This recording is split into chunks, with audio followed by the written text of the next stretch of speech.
Good evening. I'd like to call the May 8th, 2023 Waterloo Community School District Board meeting to order. If you would all please join me for a moment of silence.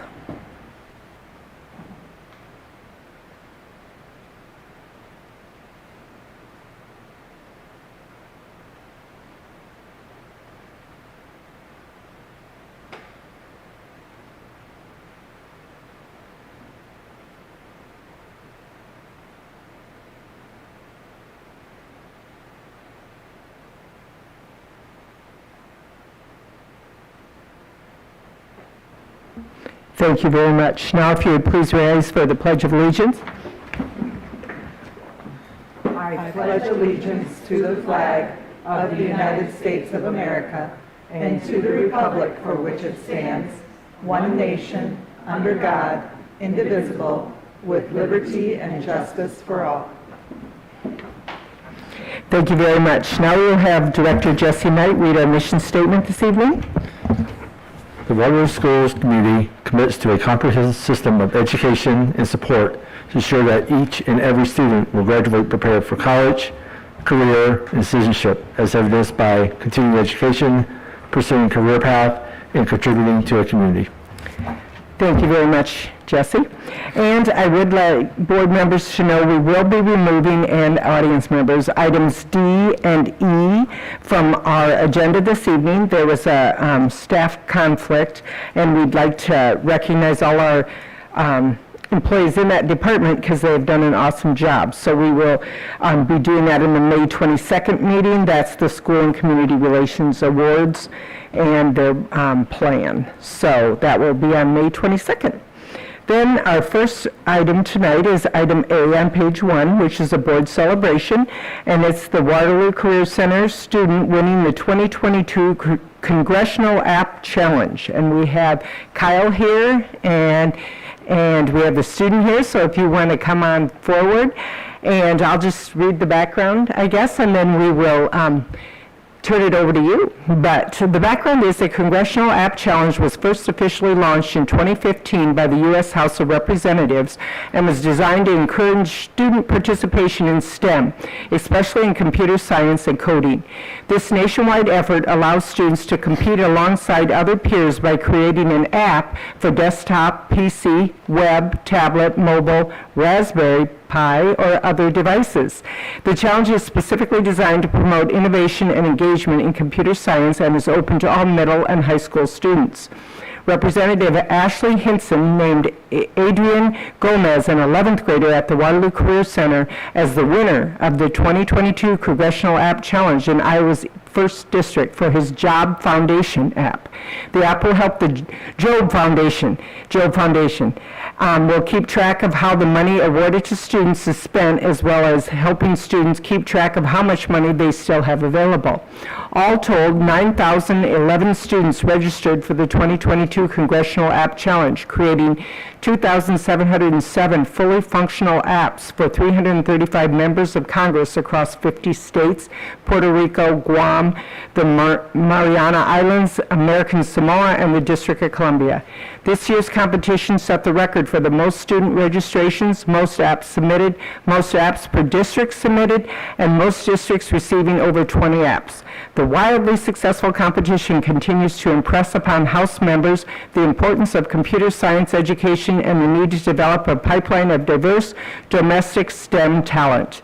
Adrian will be here tonight, as he is in front of us, telling us about your app and your experience and just all you've learned. So if you want to step over to the mic and make sure the green button is on, so that will radiate your voice. All right. Awesome. And we are excited, and congratulations. Thank you.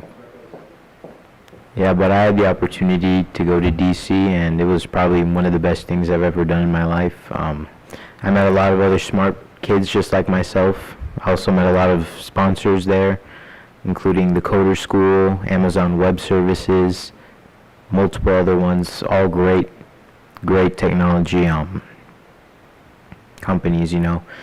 But I had the opportunity to experience a panel, and they talked about everything technology, about how AIs are affecting the field of technology. As we all know, AIs are kind of starting to take over with the introduction of things like ChatGPT, which is just changing everything right now. And also, the next day we did demonstrations, and there was multiple Congress people walking around, and I had the opportunity to speak with some of them and show them the app, and also a bunch of other parents of other students that were competing or won the challenge themselves. So yeah, it was great. I have a slideshow here, basically kind of just explaining my app that I'd like to share with you guys. So.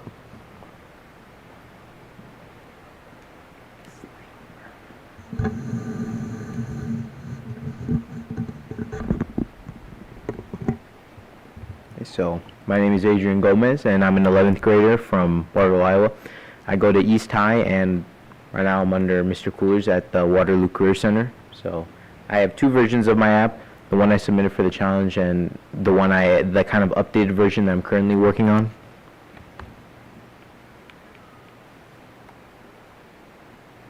So I want to just take a quick moment to explain kind of the purpose of my app and kind of the story on why I made it.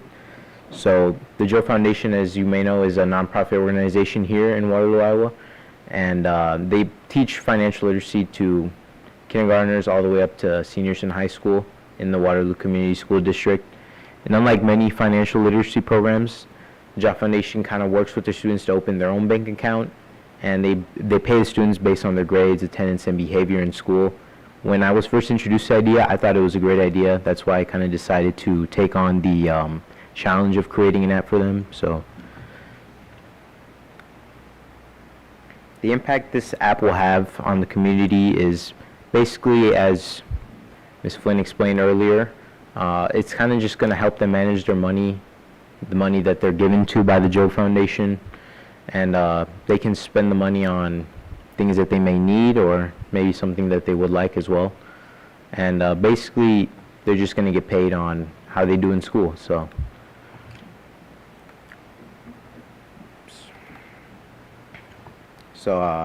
I'm going to go ahead and kind of show you the demonstration of the newer version of my app.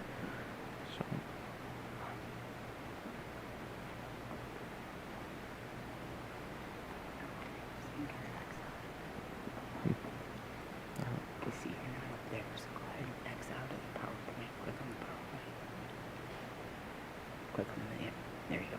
Yeah. There you go. Now you got it. There you go.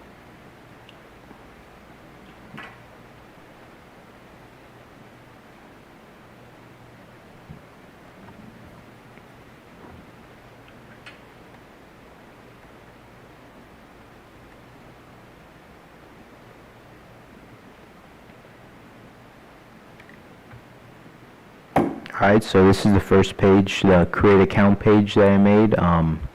This is where students will kind of create an account, and everything, as soon as they click the create button, it's going to kind of create their own account in a database, and everything they enter in the text boxes later down is going to be saved in the database based on their username and password. I added this little black button kind of to cycle through scenes. Meanwhile, I can properly input the code. So this is the login page. As soon as they sign up, they'll be able to use your information to log in whenever they want, and if their password is wrong, it'll let them know. And this is kind of the home page. This is where all their balances are going to be displayed. I don't really know why it's displaying like this, but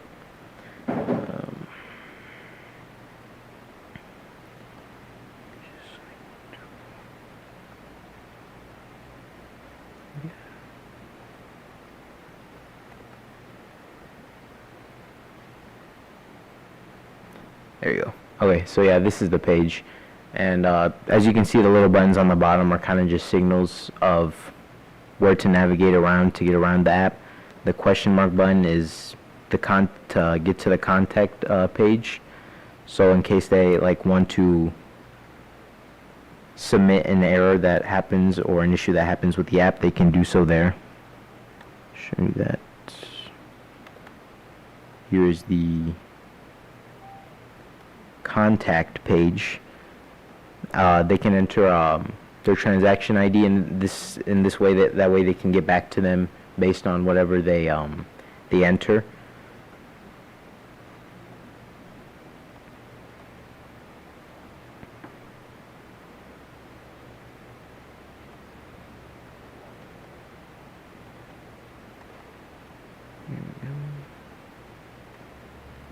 This is the transaction page. This is where all the magic happens, I guess you could say. Basically, they enter an amount and check the checkbox to kind of specify what they need the money that they are given for. If maybe they needed to buy groceries, then that would probably be a need, and they can put and they have to put in as many items as they bought. Or if they simply maybe just want a video game or something, then they'd check the want box.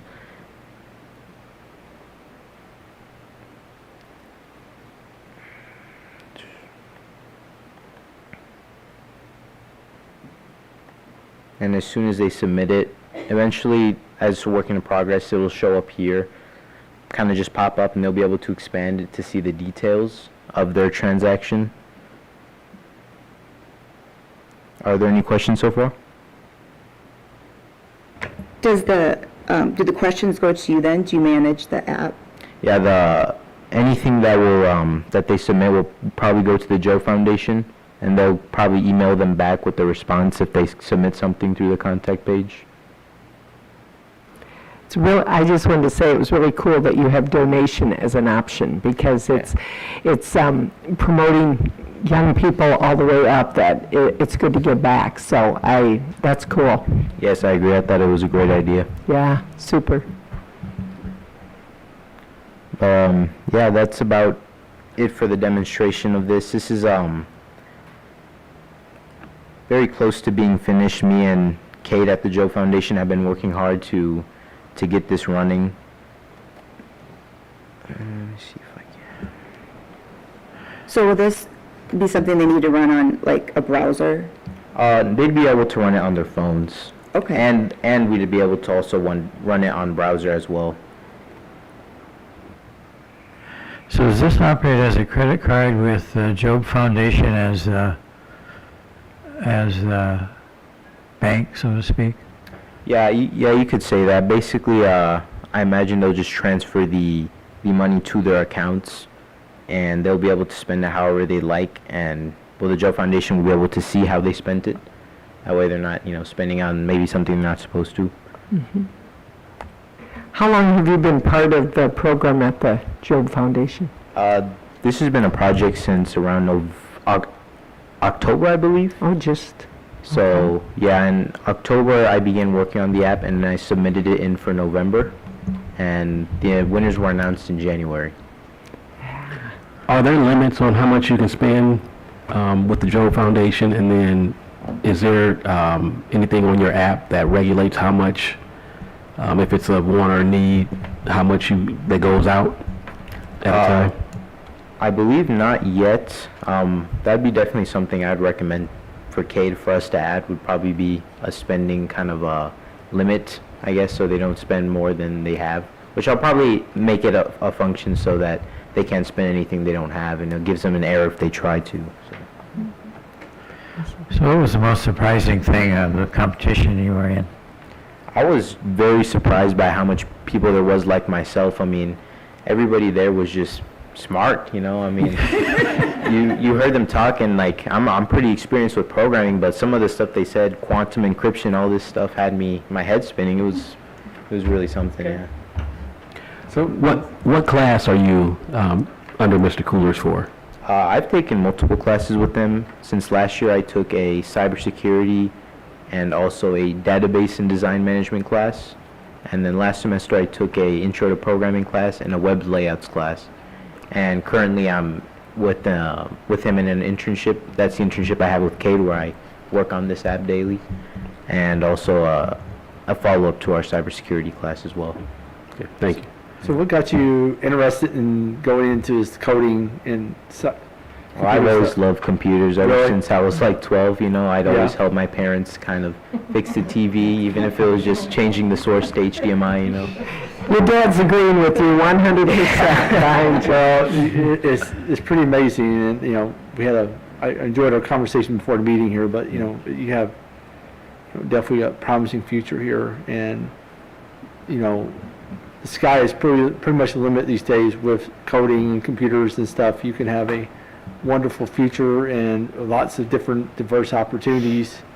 It's not just like you're going to be able to work on one thing. You will be able to market yourself to so many different avenues and where you want to live here, but where, West Coast, East Coast, there'll be opportunities to take you where you want to go. And I just encourage you to keep going and keep learning as much as you can here, because it's definitely a field that is needed, is in demand, and it's probably going to stay in demand for some time. So, excellent job. So did anybody tap you on the shoulder or give you a card to say, contact me when you graduate? Oh yeah, I have plenty of people on the list. But yeah, I mean, I just also wanted to shout out the Career Center. Obviously, this wouldn't be possible without the Career Center being an available opportunity, and I want to thank my teacher, Mr. Coolers. Without him, I guess I wouldn't really be here. Well, we want to thank you for being bold and making Waterloo proud. This is awesome. Awesome.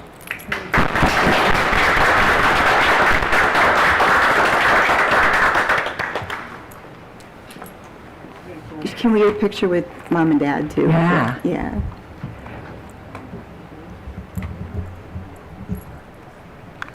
We'll have, Aqua is doing the video in the back, so we'll get Miss Arndorfer will get a picture with your mom and dad and with Kyle. That would be really cool.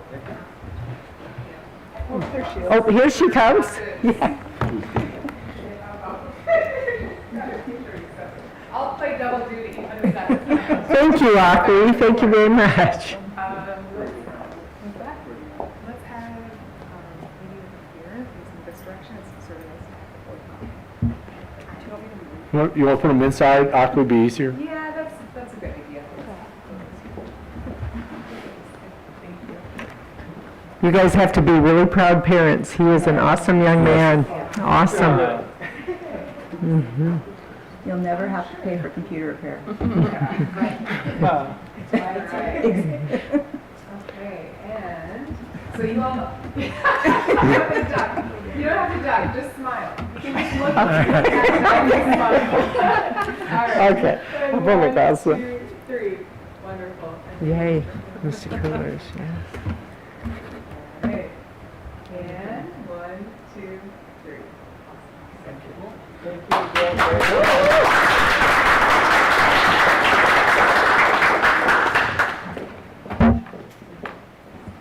Kyle, you just keep bringing us more and more laurels. Laurels. There's only one Lyle. Thank goodness. The books, perfect. Okay, thank you again. It's always wonderful to celebrate our students, and we look forward to seeing you again at coming and explaining and doing things to the board, for the board. Thank you very much for coming. The next item on our agenda tonight is another board celebration, and this is an important one. This is a Teacher Appreciation Week, and we will have some awesome information regarding this, but we have a motion for this, so we're going to get, the superintendent's recommendation is that the Board of Education acknowledge May 8th through May 12th, 2023 as Teacher Appreciation Week in the Waterloo schools, celebrating all staff members for their hard work and dedication to our students. So moved. Second. And Ms. Arndorfer will let us know all the exciting things happening. Right, so this is like one of my favorite things because first of all, we're here for the teachers, so it's just awesome to be able to honor them during this week. And Aqua's department does quite a lot on social media to call out the amazing things that our teachers do during this week. I know several buildings are also doing celebrations, their own individual celebrations, but what you as the board get to do is provide books for each of the media centers. So each year, I send out an email to our media centers, to our specialists, if you guys want to take a look at those, just for recommendations that they have, and overwhelmingly they come back and just say, let's get the Caldecott or the Newbery winners or, the national award winners. So that's what we did this year. again, once again. So you guys can take a look at the books. All elementary schools and the pre-K schools are going to get a little book called Hot Dog. And Dia gave it her vote of approval here. So it is a Caldecott, it's the winner of the 2023 Caldecott Medal, and several bestsellers, on several bestseller lists. Middle school are going to get free water, which Miss Stacy has over there. Again, it is the winner of this one is the 2023 Newbery Medal winner. And then high schools are going to get a book called Victory Stand, Raising My Fist for Justice. Jesse, would you hold that one up? So that one is the yellow one. Yep. That one is the winner, and this one has received numerous awards, but it is the 2023 Young Adult Literature, do you know what that stands for? I didn't put that in. YALSA Excellent in Young Adult Nonfiction Award. So it's a nonfiction book, which I think our kiddos will enjoy that. So yes, yep, really cool. So thank you to the board for honoring our teachers, for supporting our teachers, and thank you to our teachers for the amazing work that they do. Hey, does anyone have any comments on the books or for our teachers? Okay, they are the backbone of the district and we need them, and they work hard every single day, and they are a huge impact on these kids. Sometimes the only impact that kids have is their teacher, and they remember that for a lifetime. So just shout out to all teachers in the district and in the world, actually. Teachers make a difference. So, yes, okay. So all in favor then of accepting the recommendation, please state aye. Aye. Any opposed? Chair votes aye. Motion carries 7-0 tonight. The next item on our agenda is Exhibit C, which is another board celebration. And again, we'll turn this over to Ms. Arndorfer to let us know about the Iowa School Boards. Okay, another one of our favorite celebrations is acknowledging our school board members. The IASB puts out every year just different information, and I think one of the most astounding things to me is the number of hours that school board members put into what they do. And it's all volunteer hours. These guys are not paid for what they do, and we have many of our school board members sit on numerous committees. They put in hours upon hours upon hours. So this is our chance that we can say thank you to our school board members. And just to give everybody an idea, so Sue Flynn, board president, she has been a school board member for 14 years. She's in her second year right now as the board president and served 6 years as vice president. India Johnson has been a school board member for 6 years and is in her second year as vice president. Now, as president and vice president of the board, they have a little bit extra duty as well. So, no, just a little extra. So just thank you to you guys for the amazing work that you do.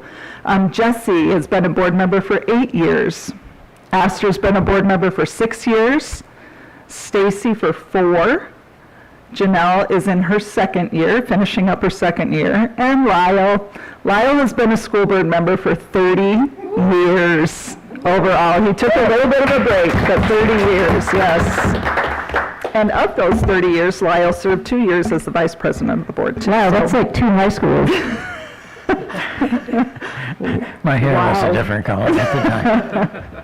So we will be, again, Aqua's department is putting different things out on social media to honor our school board members, and then we'll be having a luncheon put on by the Career Center on Thursday morning. So thank you guys so much for your work and your dedication to Waterloo schools. Thank you.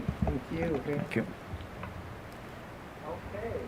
The next item on our agenda then this evening, as we've removed item D and E, is item 10, which is information from individuals and delegations.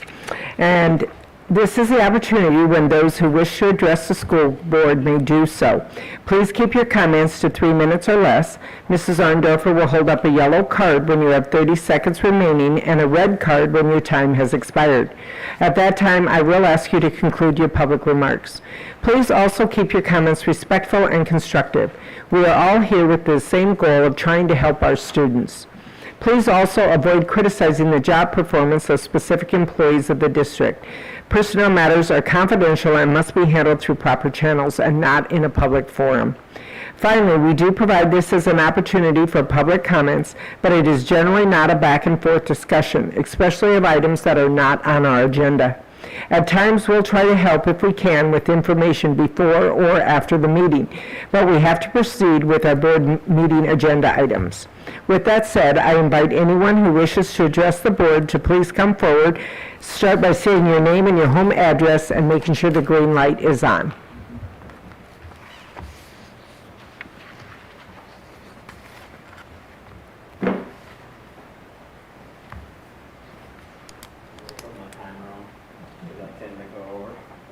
You know, I usually, I'm Roshan Berry, 1545 Audubon Drive, and you know, I usually come and talk about teachers, okay?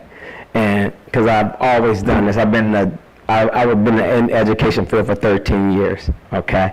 And recently I resigned from being an educator, and so I've spent most of my time from 2012 all the way up until this year advocating for students, teachers, and parents. I gave my blood, sweat, and tears to this, okay?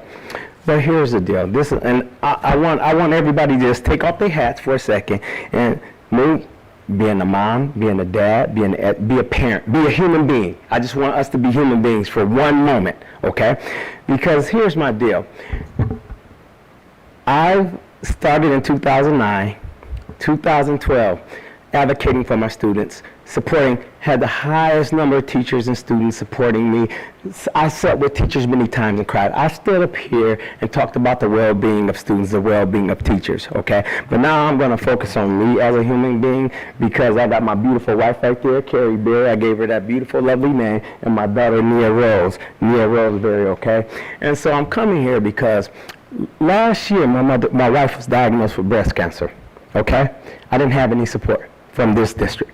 Actually, the district made it harder for me. I was the only counselor in that building with 9,000+ kids. At Hoover School, okay? Then within that 2-week time frame, my cousin, who was like my sister, born and raised, lived with her throughout my childhood, and my father, within 2 weeks, liver cancer, 2 breast cancers. I challenged and questioned an administrator about something. She didn't know what she was talking about. I questioned her. I talked to her many a times. And then I went to the proper channels and talked to her boss, her lead administrator, okay? I got retaliated against, okay? And so, as we know, our brain releases the stress hormone. And so when you think about how the brain reacts and the stress hormones, it can release the stress hormone from like my great-great-great-grandfather during the slavery days, and that can have a tremendous impact to my well-being at this time. It can have severe stress and adverse childhood experiences, along with the stress that I go through with my wife and my daughter. And the reason why I say that, because when you fight for kids of color, I'm talking specifically about African American kids today, okay? Because I continue to see a continuous cycle of our kids being, first of all, hunted down, and I'm going to say it because I've seen it, I've witnessed it with my own eyes, okay? Been treated less than children, okay? Treated like an adults, like they are criminal. And when you try to address it, you get attacked. You get laughed out.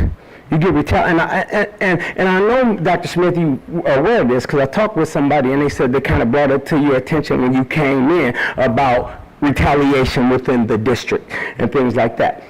And so, so my point is that I give my heart and soul, and I'm suffering the trauma, and so I go and almost destroy my family, and so I lose my job. I'm sorry. And I'm so happy. Yeah. And I was so happy. Real quick, but it's a disservice that I'm happy that I have to resign because me and my family is in the best place. But when I gotta go to a meeting at 5th grade, because I've been in this in the elementary, I spent 8 years in elementary, and I gotta go to a school so daughters possibly having a disability in 5th grade, that's a concern. And so what I say, because I know I have to go, what I want to say is I would love to talk at a closed meeting because I brought this to people. And it's always get brushed under. And it impacts our family. And it doesn't impact no one else until it happens to their family. See, our kids don't come back into I'm sorry, we really have to because other people come and we don't give them extra. that's So sorry. My question to you, board. Closed meeting. Can I have the opportunity to please talk with y'all? Please talk with them. And it's not about me, it's about our kids. No, and I appreciate you coming, and we would have to check with our legal team and our HR department, and, I'm not sure of this. It's not illegal. It's just about, supporting our kids and Right. holding people accountable. Sure, thank you. Okay. And we will have someone get back with you, probably Ms. Arndorfer. Thank you very much, and sorry to cut you off. No, that's no problem. Okay, is there anyone else in the audience that would like to address the board tonight? Okay, seeing none, we thank you for coming. And the next portion of our agenda is the consent agenda, and you'll find this on page 28. And tonight that consists of 4 items. The first one on page 28 is minutes of the April 24th, 2023 regular board meeting. Item G, which is the personnel appointments and adjustments. Item H, which is bills due and payable and bills paid between board meetings. And item I, the Central Middle School remodel Waterloo Career Center expansion project, change order number 014. Are there any of these 4 items board members would like to have removed? Jean George. And that's all? Okay. So, could I get a motion to get items F, H, and I on the table, please? So moved. Second? All in favor? Aye. Any opposed? Chair votes aye, motion carries 7-0. So that will bring us to the personnel appointments and adjustments, which is on page 32. And the superintendent's recommendation is that the Board of Education approve the personnel items as listed. So moved. Second. And discussion, please. I just had a question. We had a number of resignations, just where we are since the teachers have signed their contracts. Where are we right now? How are we sitting? I don't have an exact number, but I'm thinking we're around 80 resignations, retirements all combined. So the majority of those that were at the elementary level have already been filled. I'm actually got a couple I'm waiting to place at the elementary level, so we're pretty ahead of there. Most of our needs are in special ed or secondary right now. You'll start to see a lot of the new teachers coming through on the next couple board agendas since they've now just graduated from college and are getting all of their licensing credentials and transcripts. Just curious, approximately how many new teachers are you expecting in this coming year?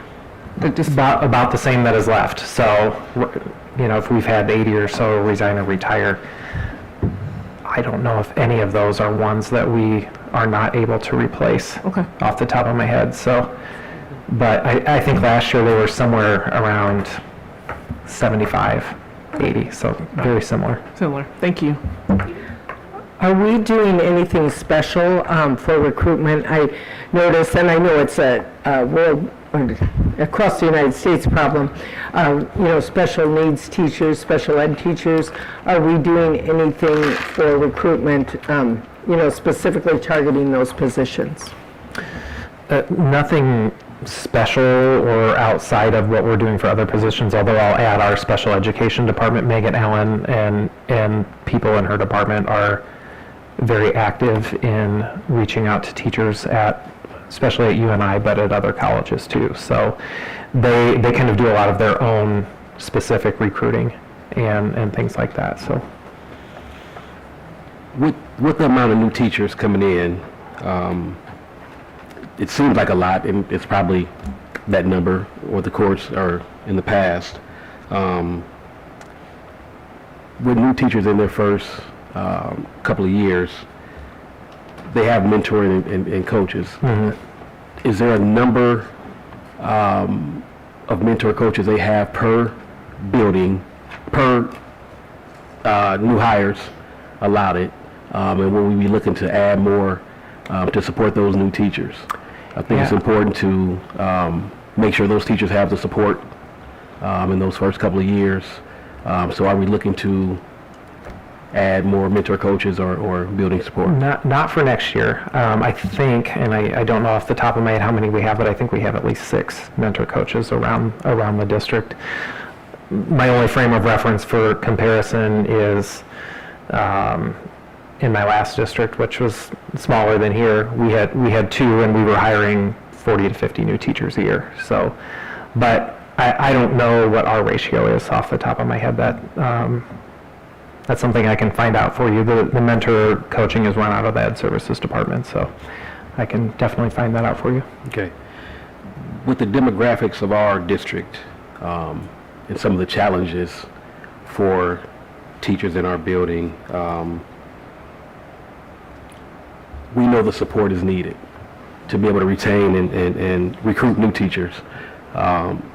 So when you get that information to us, definitely try to look into the possibility in the future of adding that just for that extra support in the building. Sure.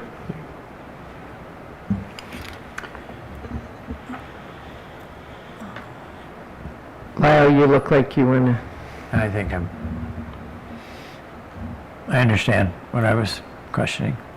And I guess I would just piggyback a little bit on what Astor said too, is it seems sometimes that, like you said, the special ed personnel look for new teachers, and it's such a hard position, being a new teacher, I think. My daughter's a teacher, and just very difficult to get that start and to get that foundation when you're in there. So I would hope that we would really specifically focus on, and I know we have first year awards and lots of awards, but just the times that they're crying because of the frustration in the classroom, and just the support that we all know is really difficult for first year, and when you're 22 years old, sometimes even younger, and even older, just going in front of a classroom and having so many challenges, it's hard. So just hope that we do put a focus on especially that first and second year, when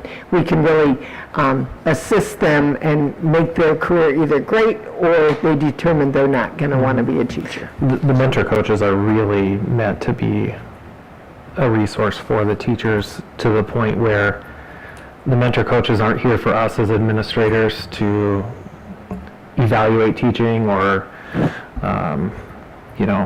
tell us all the questions and concerns new teachers are asking them. They're really there to be a support for them.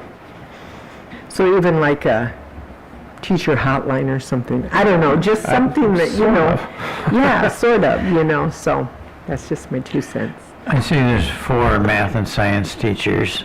Are we having a problem recruiting those like I have historically or not? Surprisingly, we are doing okay with our math openings. So we are filling our math openings. Science is a different story. Lyle, you looking for a job? No. No? Okay, shoot. I thought you'd be good in agricultural too. Yeah. Okay. Yeah, one more thing. There's a position on here that has a TBD for salary. Can you update us on that once it becomes available? Can you tell me which position that is? It's a coach position. Coach position. Let me just see here quick.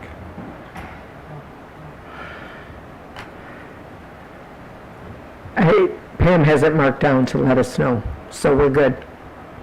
Okay. Yep, Okay. perfect. All right, so all in favor of accepting the personnel appointments and adjustments, please state aye. Aye. Any opposed? Abstain? Chair votes aye. Motion carries 6-0 with one abstention. Thank you very much. Now we'll move on to item J, which is the West High football camp. And I do see we have Coach Moore here tonight. And the superintendent's recommendation is that the Board of Education approve travel for West High's varsity and JV football teams to travel to DeKalb, Illinois to attend the 7-on-7 football camp located at Northern Illinois University from June 10th through the 11th, 2023. Second. In discussion, welcome, and we're excited to hear about your planned trip. Yeah, thanks for having me again. This is our 4th year attending the Northern Illinois Football 707 camp. Kids really love, getting the chance to get out of state and hanging out with each other, and then also competing against other teams outside of the state. So it's a really good opportunity for us. Also, I like to use it as a team bonding experience for especially our upperclassmen. Get a chance to get together and be outside and be together. We kind of take their phones a little bit at the hotel a little bit so they can kind of communicate together and those things. So, and we also use it for a experiment of just getting our kids on the college campus. So last year, I have a relationship with one of the players that goes there, Rocky Lombardi. He's the starting quarterback. He played with my son. So this year is his senior year, and so we're going to do it again. He gave us a tour of the facility. Kids loved it. Got a chance to see what the college guys kind of go through, and he kind of go through study table, kind of go to their whole schedules. They get to see, what it takes to be a Division I athlete. So just a great experience for them, and we're looking to go back again this year. How did the athletes pay for the trip? Fundraising. We do 2 fundraisers a year. We do a card sales, usually in about August, around that time, and then we just got done with a lift-a-thon where they did also the fundraising. So we fundraise for 2 different events. This is one going to the Northern Illinois camp. Then we also go to a team camp at Central College. We go to that one too, and then we get a charter bus. So they really want the charter bus instead of the school bus. So that's the big one for them for fundraising. How many are going? For the 707, we take about 24 kids. Oh, okay. Last year, we also took we had a lineman camp at the same time. So we took about 5 linemen with us, but along with the 707, which are skills, was throwing the ball, quarterbacks, receivers. We took also 5 linemen with us last year. So we might take some linemen this year, depending on when we have available. Okay. How many chaperones are going? We have all our coaches are going, so we have about 5 or 6 coaches that go. Will they get to meet anybody special, like the players at the college, or anybody that they can look up to? Yeah, the only person they will is Rocky Lombardi. He's a starting quarterback he's actually from Iowa. He's from Cedar Rapids, but he played in Des Moines. I know his dad, so they get to meet him. But some of the players are usually not doing the summer on campus or not involved with some of the stuff they do. So. Well, I'm glad they get to meet him. And they look up to him. He goes through his whole thing, and if anybody knows Rocky's story, Rocky was a fast-sport athlete in high school. He played for golf, basketball, wrestling. Went to the state championship in wrestling. So he just kind of explains that and how important it is with grades and those type of things for him. In the 4 years that you've been doing this, have any of the students actually went to the school? No, none of our student athletes have went to Northern Illinois. Okay. So, no. But we have had student athletes that went down there and kind of said, okay, I think I want to do something like this, and kind of get the full experience. And some of them didn't know what it took to do that. They didn't believe that the kids have a full schedule on their plate all day long. When he goes through the schedule, like, what? This for real? So it's a wake-up experience for That's them. good. That's good. Thanks.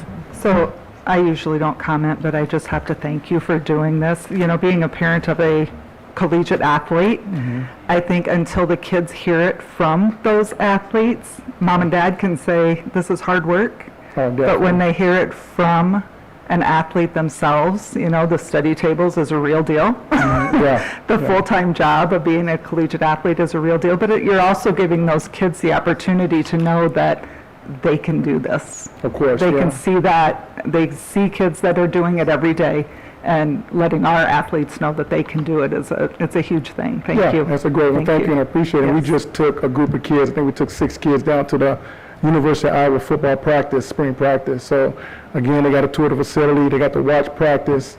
Then I had a couple of coaches I know I'm real close with, talk to them afterwards. So we try to give them more than just football. We want to make sure to educate them in all sorts we can. Thank you for taking care of these young men. Thank you. I appreciate it. Yes. It's all about the experience. Oh, definitely. Yeah. For sure. All right, any other questions or comments for Coach Moore? All right, all in favor then of approving this travel for the 7-on-7 camp in Northern Illinois, please state aye. Aye. Any opposed? Chair votes aye, motion carries 7-0. Thanks again, guys, appreciate it. You're welcome, thank you. The next item on our agenda tonight is the Instructional Support Program to set publication and the public hearing. The superintendent's recommendation is that the Board of Education approve the following resolution to participate in the Instructional Support Program for the Waterloo Community Schools and to give notice thereof and set a public hearing for May 22nd, 2023. So moved. Second. And a little bit of discussion. Michael, you are expert on this. I am. This is a program that's been going on for quite some time that the state brought into the arena for local districts to make a decision on their own of adding to the instructional budget. We've gone through the whole issue of it's based on our number of kids times the state share per money and so forth.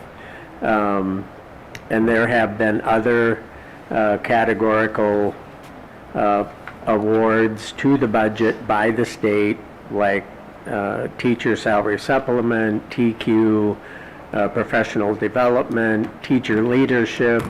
So there's other factors that the state has allowed and awarded to districts when they had a plan. All of them have a different story, but the instructional support levy is purely an opportunity by the local board to say we want to increase our budget a little bit for instructional support. It says what it's for.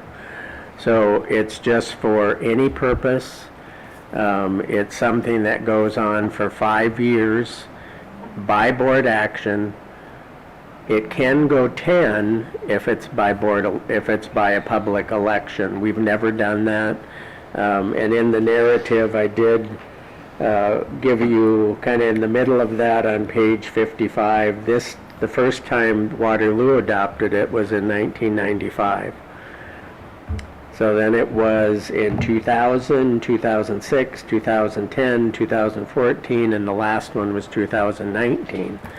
Now this would, the current 2019 approval of this runs out at the end of 23-24.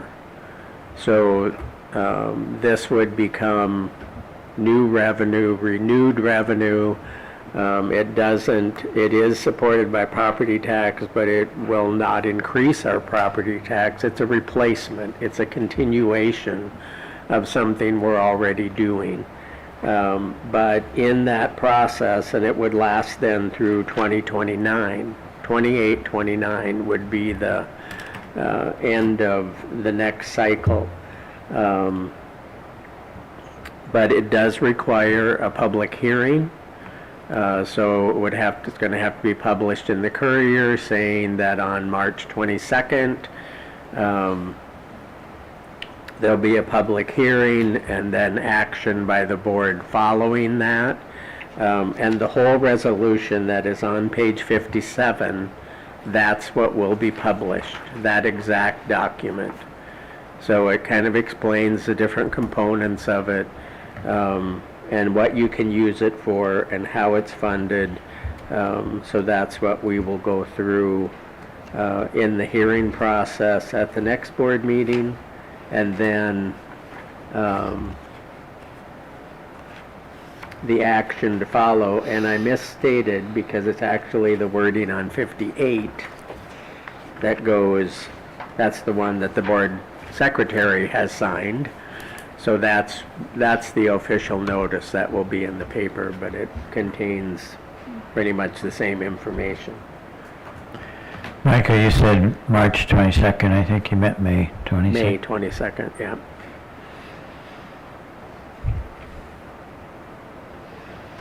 So this will begin again in the 24-25 school year. Correct. Okay. And this was left untouched by the latest legislation. I think they eliminated the playground levy or, It was a Pearl levy, and yeah. but they eliminated new elections of Pearl levy, and that was all by election, not by board action. Okay. I think there was, if I remember the comment, there's 27 districts in the state that have had that. And it's similar in size to this, but it's kind of for extra programs, summer programs, evening programs, whatever. But, you know, out of 300 and some districts, only 27 ever got that passed, or well, that's what it is right now. So it wasn't a high usage. But the latest legislation was they're not going to allow any new ones, but if you have it, you can let it proceed.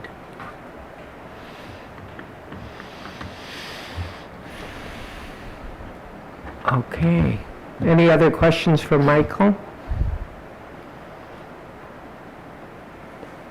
And basically, this is, you know, what we have done for how many years? When did it start? Well, in 95. So, yeah. So we're Okay. going on 25 years Yeah. plus. Okay. So we'll have this on our May 22nd agenda then. So all in favor then of setting that public hearing and giving notice of that for the instructional support levy, please state aye. Aye. Any opposed? Chair votes aye. Motion carries 7-0. And just a little record keeping for the personnel appointments. I think I put 6 in favor and 1 abstention. It should be 5 in favor, 1 opposed, 1 abstention. So there was 1 opposed. Esther opposed. Okay? Just so housekeeping on that. All right. So the next item here is the district director boundaries, and we did have good discussion on this last week, so let's get the motion on the table, or 2 weeks ago. The superintendent's recommendation is that the Board of Education approve the attached resolution approving the revised director district boundaries outlined on the attached map and written description effective July 1, 2023, and this will require a roll call vote. So moved. Oh, nope. And a second? Second. Okay. And I do need to read the resolution, just to make it official. Whereas the Code of Iowa requires that the director districts of the Waterloo Community School District be reviewed following each federal decennial census and redrawn if necessary so that representation from each director district is as nearly equal as practical. And whereas Mapping Strategies of Des Moines, Iowa has provided a map of director districts that conform to all requirements as dictated by the Code of Iowa and the Iowa Secretary of State, including the population of each district after the 2020 census, is Director District 1, 18,688, Director District 2, 19,552, Director District 3, 18,685, Director District 4, 19,556. Now, therefore, it is resolved that the Board of Directors of the Waterloo Community School District accepts and adopts the redrawn director districts as indicated by the attached map and property description provided by Mapping Strategies of Des Moines, Iowa. This will set the boundaries of Director District 1 with the population of 18,688, Director District 2 with the population of 19,552, Director District 3 with a population of 18,685, and Director District 4 with a population of 19,556, all as set forth on the map and property description attached to this resolution, to become effective July 1, 2023 for school elections following said date. The appropriate officials of the Waterloo Community School District are authorized and directed to make all certifications and submit any and all information as required by law regarding this resolution and all actions included therein. And this will be dated the 8th day of May, 2023, signed by myself. Is there any questions or comments regarding the district changes? Who makes the changes to the audit, or to the, Secretary of State, the auditor, so the county, and then to the county. Yes.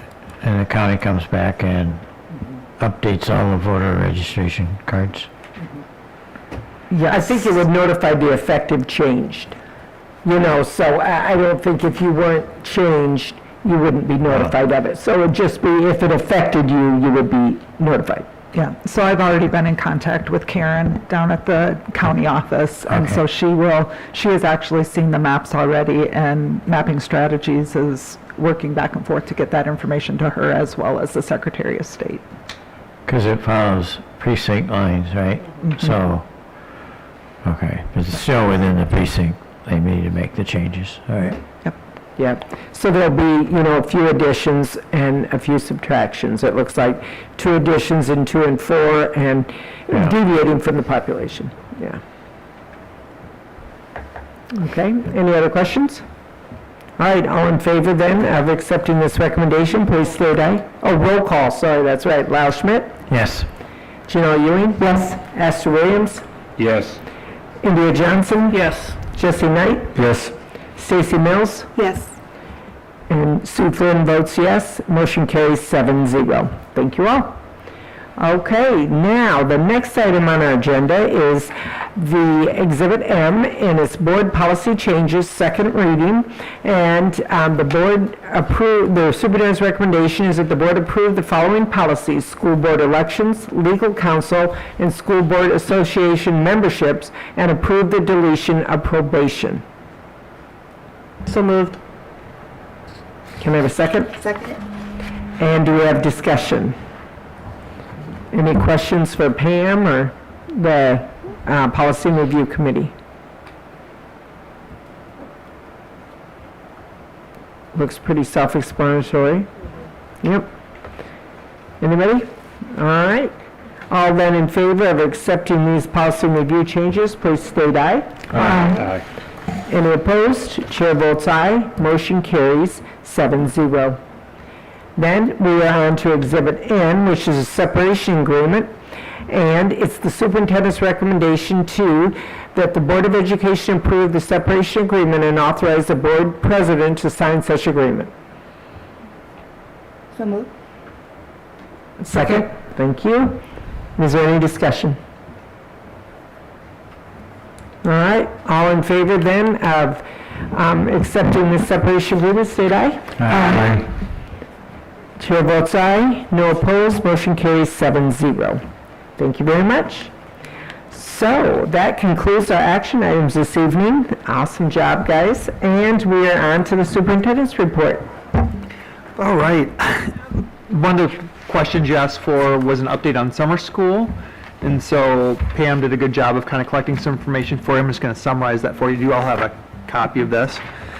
So a pleasant surprise to me is how many kids total we have. I really didn't know how many kids we would have slated for summer school. As of right now, we've got about 1,400 kids who are slated to take summer school this year, which blew me away when I added up the numbers. I'm just going to break it down for you. So elementary, we have a 3-week summer school, which is in July through the, I guess, second week of August. It's Monday through Thursday, 8 a.m. to 12:30 p.m. It's located at Cunningham and Kittrell. Is it usually that short, or am I misremembering? It's been 4 weeks, sometimes 5 or 6. Okay. Yeah, it's varied, but yes. Sorry, Jerry. Oh, it's okay. It's okay. Again, my first year through the summer school rotation here as well. I mean, I came in on the tail end of it last year, and there was so much going on that didn't have a chance to dig in. Been in communication with Laura Meyer. We're looking at 400 plus students for the elementary program. Middle school program, once again, you probably noticed the name at the top. Cora's going to help us out again. I met with her last week, and she's excited to help us out. We keep getting her to come back after retirement, which has been great. We've got about 275 students is the guess at this point. Again, these are just guesses. They'll fluctuate just a little bit. It's a 6-week program located at Hoover. Monday through Thursday, 8 a.m. till noon. And that starts pretty much right after school lets out, and it goes through late July. The high school program is my understanding is it's been this way for quite some time with the Ingenuity, which is kind of a blended face-to-face slash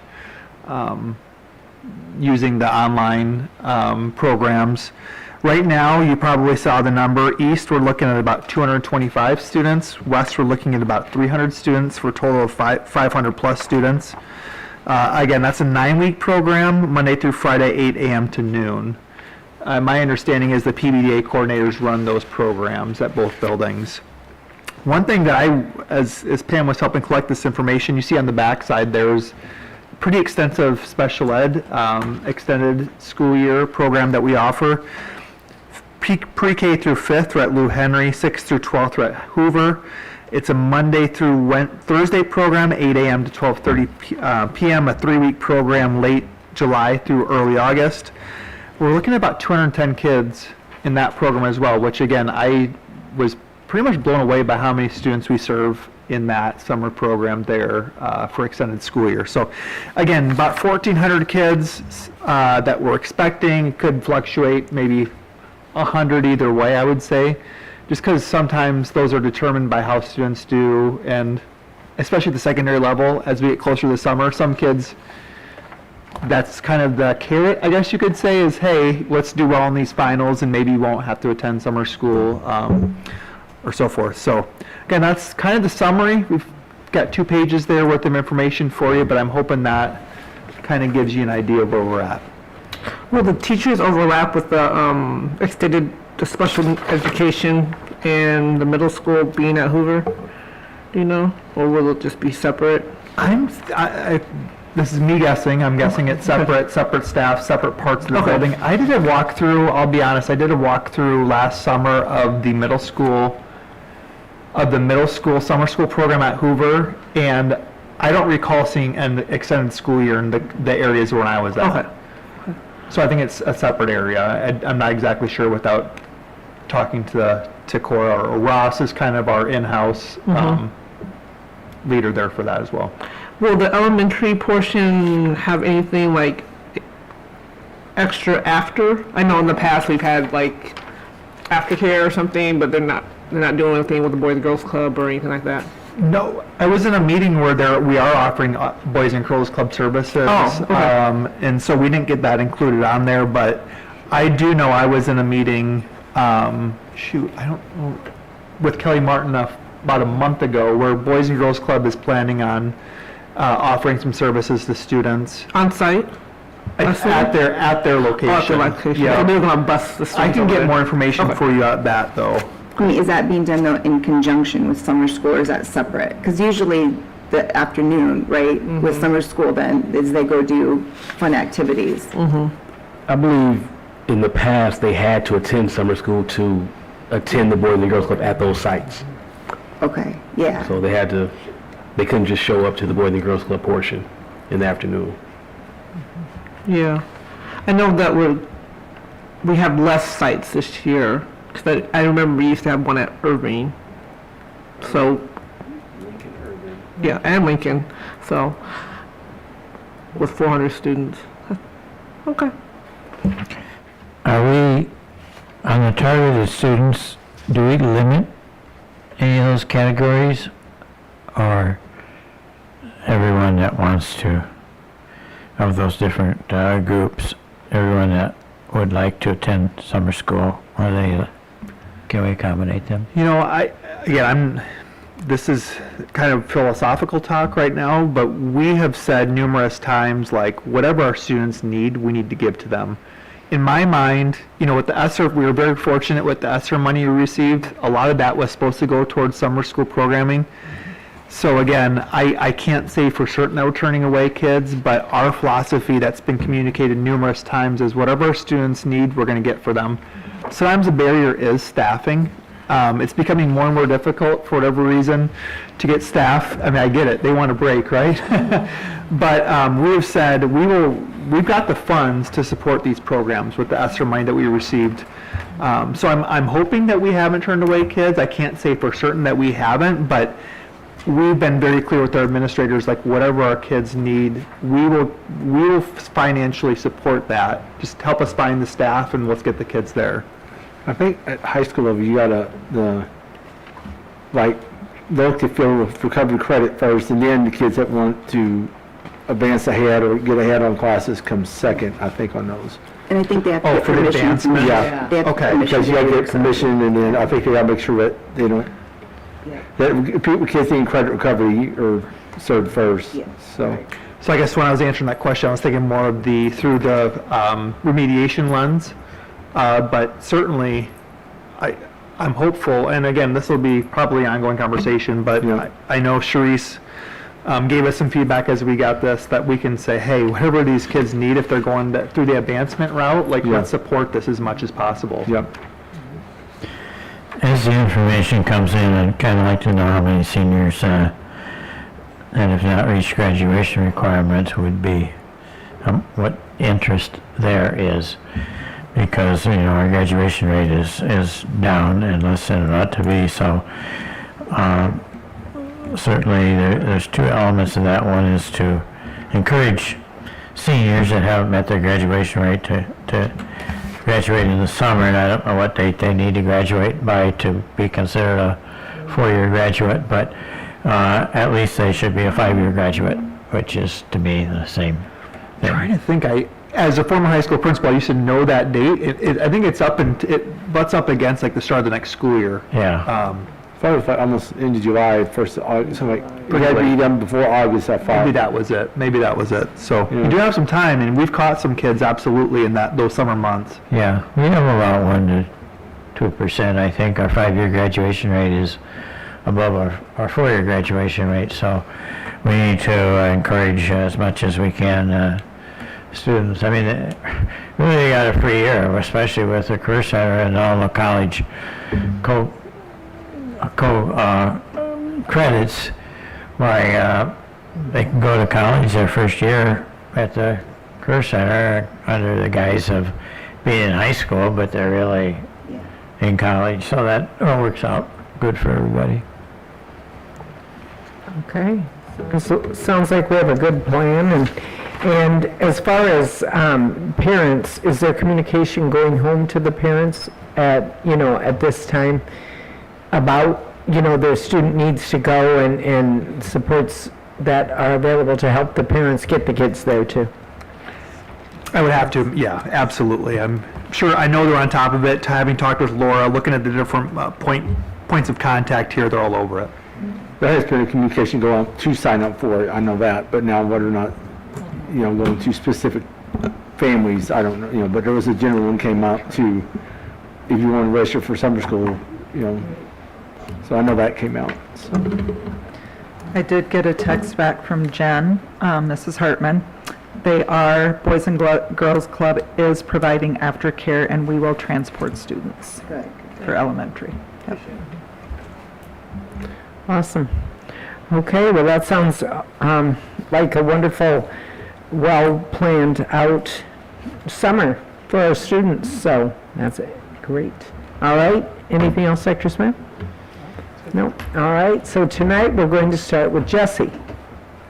Well, we had a wonderful discussion today on developing an ag program for our Career Center, kind of kick that off, and I'm happy to be part of those discussions, but also just the importance of agriculture in our community and our state, and that it's, it comes in many forms. It's not as traditional as it may always seem. There's advancements there, and where we blend in our marketing, communications, our business, our programming, our skilled trades. There's all kind of avenues there for opportunity. So it's a great discussion. Some good community members to join with that, and just excited where we can kind of get that program kind of maybe developed and launched in the future. So cool.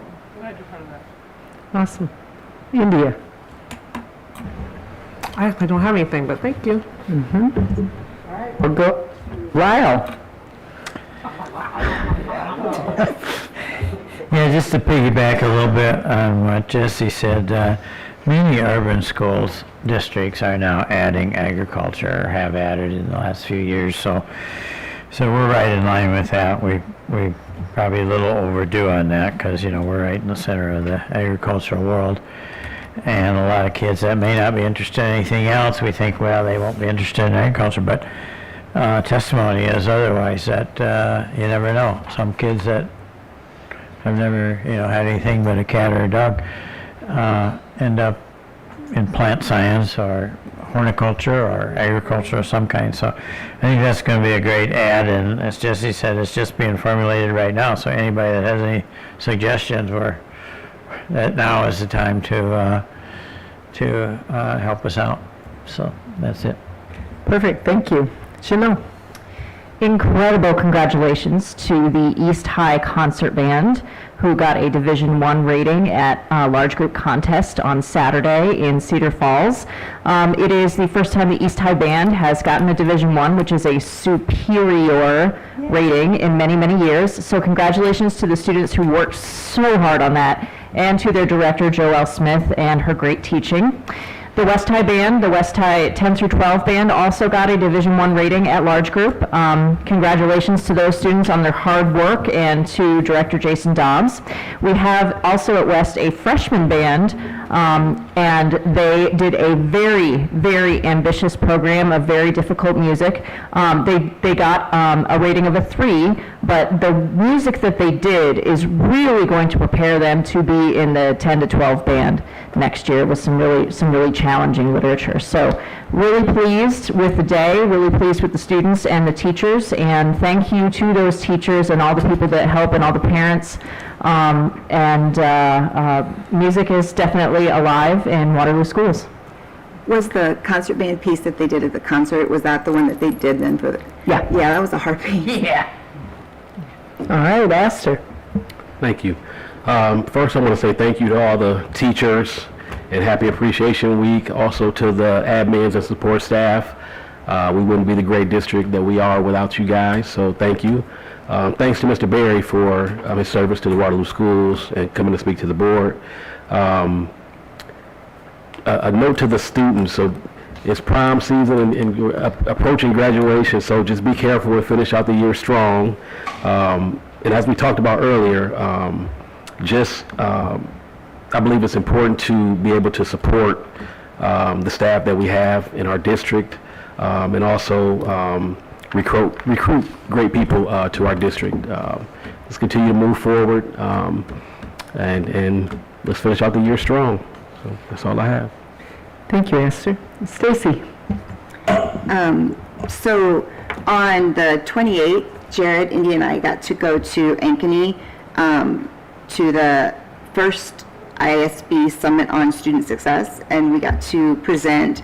Our presentation was a district's focus on supporting student behavior and mental health, and it was, I loved how Jared led it and what we were able to get. It was such a collaborative discussion the entire time. We had trouble not going over. So there's a lot of emphasis on behavior, but also especially mental health within the entire state. Everybody's feeling it. And so it was good to be able to share what we're doing and to hear what other people are doing and to help some of the districts that haven't had resources to get what they need. And then I also just wanted to congratulate, I saw my daughter walked the stage of Friday night at McLeod Center for her Hawkeye. She graduated from Hawkeye. And there were a ton of Waterloo kids, not just in the AA program, but in all the different programs. And a lot of ones that I know went to the Career Center, and now I got to watch them graduate from Hawkeye doing the whole full arc. So it was so cool, and I just wanted to congratulate them all. Thank you. Awesome. Just a lot of stuff to celebrate this time of year.